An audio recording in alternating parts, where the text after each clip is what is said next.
Jadi gini Pak Ribut, yang kita lihat saat ini, ya di era ini, 2019 ke 2020 ya.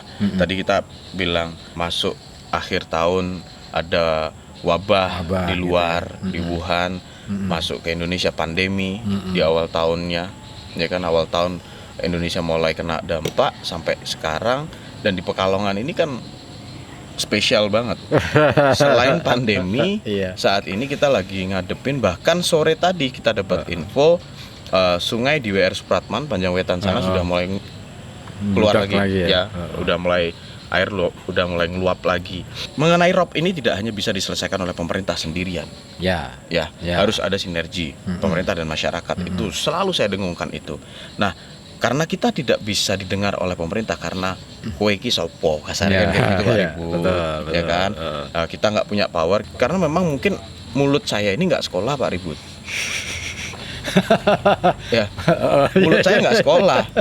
Ya, karena kita dulu sekolah yang diharapkan sama orang tua ketika kita disekolahkan kan yang disekolahin otak Pak Ribut. Otak bukan mulut. Ya kan, bukan mulut. Makanya mulut saya ini kadang nggak enak kalau orang dengar saya ngomong. Saya keluarin statement donasi bukan solusi untuk rob, ya, karena solusinya adalah bagaimana cara mengatasi banjir rob ini ke depan untuk jangka panjang gitu kan Pak Ribut. Nah, sementara yang terjadi saat ini orang hanya konsentrasi jangka pendeknya saja. Ternyata setelah dibuka kemarin oleh teman bahwa dana untuk pembangunan tanggul, pompa dan normalisasi sungai kurang lebih 460 sekian miliar. Gini, menarik sebenarnya kalau kita melihatnya dari kajian budaya. Sebenarnya dulu, ini ngomong dulu kan, sebelum sekarang gitu kan. Dulu sebenarnya masyarakat kita sangat cerdas di dalam mengatasi masalah-masalah lingkungan, mengantisipasi itu semuanya. Salah satu contohnya adalah dengan membuat hukum-hukum adat, misalkan mitos dan macam-macam. Bahkan menjadi kepercayaan yang luar biasa. Di kawasan pantai utara ada penguasa laut utara. Nah, itu sebenarnya kan kalau saya mencermati itu bagian dari cara manusia era dulu untuk mengantisipasi problem lingkungan. Tetapi seiring dengan zaman, mitos itu luntur. Karena orang udah nggak percaya lagi nih. Kita dicekoi dengan rasionalitas, budaya modern, pikiran-pikiran yang begitu luar biasa, filsafat materialistik itu menjadi merangsek dalam pikiran kita sehingga yang kita kejar itu bukan sesuatu yang lebih penting. Nah, efeknya sekarang baru terasa. Bahwa apa yang diturunkan oleh simbah-simbah kita dulu sebenarnya adalah antisipasi untuk masa depan. Setuju banget. Contoh kasus dalam masalah wabah kemarin. Rame-rame kan orang bikin padasan. Padahal itu dulu sudah ada. Padasan itu setiap rumah pasti ono. Pakai kendi tuh, gentong. Sekarang baru musim lagi dan kita kaget. Dan kita diomong bahwa Indonesia punya budaya yang kotor, jorok katanya. Padahal nenek moyang sudah mengajarkan. Benar. Jadi kenapa kamar mandi harus terpisah dari rumah?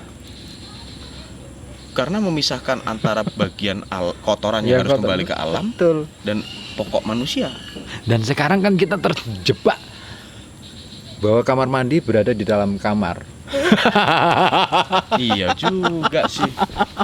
Saya pernah ngobrol soal ini dengan salah seorang teman di pemerintahan juga, dan dia mengatakan bahwa kalau kita kembali ke masa lalu nggak mungkin. Ya betul. Setuju. Karena ini sudah terlalu luar biasa. Katakanlah misalkan kalau kita mau membangun dengan konsep seperti masa lalu, kita nggak mungkin. Karena apa? Persoalan demografi penduduk di kita ini kan sudah terlalu padat. Nggak mungkin orang disuruh menjemur pakaian itu di belakang rumah semua. Karena rumah sekarang sudah pet-petan. Jadi, ini sebenarnya kembali pada regulasi dari pemerintah. Karena yang punya kewenangan untuk membuat regulasi adalah pemerintah, ya kan? Mereka as regulator gitu kan. Karena sementara hukum adat itu kan nggak diakui, ya kan? Harusnya kalau saya berprinsip bahwa kembalikanlah hukum itu kepada adatnya masing-masing. setiap desa aku yakin pasti punya hukum adat, Pasti, ya kan? pasti. Nah, itu diangkat sehingga ketika ada persoalan-persoalan ini mereka bisa menyelesaikan, tidak harus menunggu dari pemerintah. Mandiri akhirnya. Nah, kita perlu membangun kampung-kampung mandiri berdasarkan hukum yang disepakati oleh masyarakat. Ya, Itu yang harus terjadi hari ini. Percuma kita ngomong demokrasi ya. ketika kita tidak belajar untuk membuat pemetaan hukum berdasarkan kebutuhan wilayah setiap kampung. Iya, buat apa juga kita mau Iya kan? demokrasi tapi mengacu pada pusat? Betul ya kan? RT RW buat apa fungsinya? Nggak ada fungsi sih. Iya kan? Kalau dia hanya sebagai kepanjangan tangan Ya, dari kebijakan pemerintah, betul. katakanlah. Bukan sebagai jembatan. That's right. Ya, Harusnya RT RW diposisikan sebagai memang benar-benar sesepuh kampung yang dia punya hak untuk berembuk bersama warga, membangun kampungnya akan dikonsep seperti apa. yang terjadi sekarang Pak Ribut, ya Ya. kita tinggal bahkan kita RT-nya siapa aja nggak tahu. Iya. Banyak kan? Makanya saya kan bullshit juga ya. Aku neng kampung kita di RW loh. Problemku luar biasa. Kadang saya pengen mewacanakan itu, tapi di sisi lain saya harus berhadapan dengan sistem yang sudah kadung diamini secara nasional. Ya, Dan itu mengekang. Kita akui bahwa negara kita yang menjadi kekangan bagi warga negara Indonesia adalah administrasi dan hukum, betul. Dan birokrasi yang berbelit. ya kan? Dua hal ini membelit kita sehingga kita tidak punya keleluasaan untuk membangun secara bersama-sama sebuah lingkungan. Ekosistem kita belum terbangun. Betul. Akhirnya kita hanya latah akhirnya Iya. Pak Ribut. Ya cobalah gini. Kenapa sih katakanlah misalkan masalah rob ya, kita kembali ke masalah rob. Sebenarnya kan kalau kita kembali pada orang-orang yang sangat mengerti ya bagaimana membaca tanda-tanda alam, itu kan selesai. Kembalikan lagi seperti dulu. Iya. Iya kan? Jadi apa sih yang menyebabkan rob hari ini, gitu kan? Ya. Ternyata kan rame nih. Kemarin ya mungkin karena pengaruh faktor bulan. Tapi sekarang sudah tidak lagi, Ya. tidak bicara di wilayah itu. Karena apa? Pergerakan angin juga sangat menentukan. Nah, Betul. pergerakan angin bisa kita baca. Jadi alam harus kita akrabi dan kenyataan adalah penasihat terbaik bagi manusia. Yang kita kadang-kala lupa adalah melihat kenyataan sebagai guru. Hari ini kita rob, terus kemudian rame-rame orang berdonasi. Saya juga melakukan hal yang sama di tahun 2017. Saya waktu itu memang tergelitik terketuk hati. Wah, ini masalah ini memang semua kaget kan, Ya. karena 2016 2015 nggak terjadi yang seperti itu. Ya. Begitu ini gede, wah ini harus ditangani. Oke, tahun itu Ya. mestinya di tahun berikutnya Sudah ada solusi dong. sudah selesai dong. Ya, betul. Tidak mengulang kejadian yang sama. Setuju. 2019 sampai hari ini pun harusnya sudah selesai Ya. masalah sosial dan macam-macam. Ya. Yang belum selesai kan masalah lingkungan. Nah, Ya kan, regulasi yang jenengan sampaikan tadi sebenarnya menarik. Jika memang ada perda itu, sampai hari ini sampai di mana sosialisasinya? bahkan saya aja baru dengar kemarin. Makanya saya bingung. Satu ya, saya baru dengar kemarin mengenai perda tersebut. Ini apa saya yang gaptek? Apa saya nggak pernah lihat media? Tapi perasaan saya main handphone setiap hari, main internet setiap hari gitu kan? Atau jangan-jangan memang tidak disosialisasikan? Saya sih nggak curiga itu. Ya. Sosialisasi menurut versi pemerintah, mungkin mereka sudah melakukannya minimal lewat web resmi pemerintah. Ya, Sekarang kita lihat berapa orang mau mengakses webnya pemerintah official. Kecuali kalau memang ada keperluan mendadak, misalkan mau daftar bikin KTP, bikin KK baru mereka buka. atau yang baru, kartu prakerja. Kalau urusan informasi, Ya. media lah. Betul, betul. Nah, di sini sebenarnya yang kadangkala saya melihat media juga di Pekalongan kurang, menurut saya nggak terlalu begitu berani untuk oke, mungkin mengkritik, oke. Tapi di satu sisi keterbukaan berita informasi ini masih sangat terbatas di Pekalongan, saya pikir. Apalagi kalau kita melihat hanya ada beberapa media kan yang Betul, lokal ini betul. kan.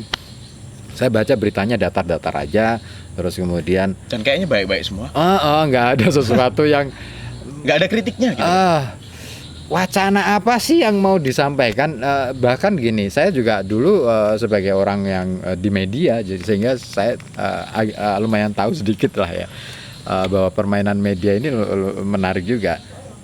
Kadang di media itu yang lebih menarik itu adalah isu-isu nasional terus dibawa ke lokal. Betul. Lupa bahwa isu nasional pun bisa disumbang dari isu lokal. Rob Pekalongan bisa loh menjadi isu nasional, bahkan mendunia. Ya.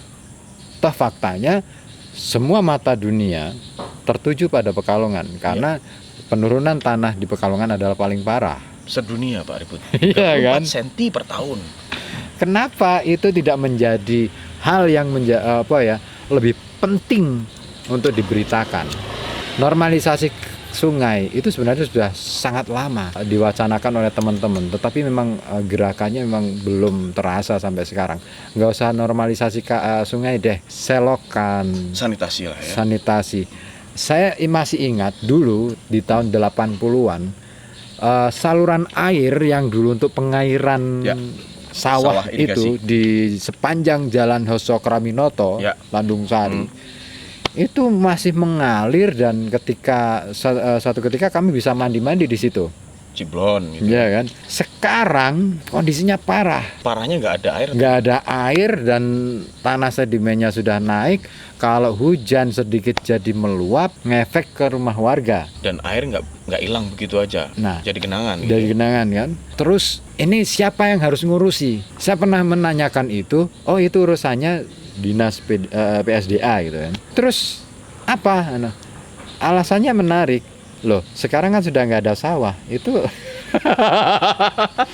My God. piye Jal?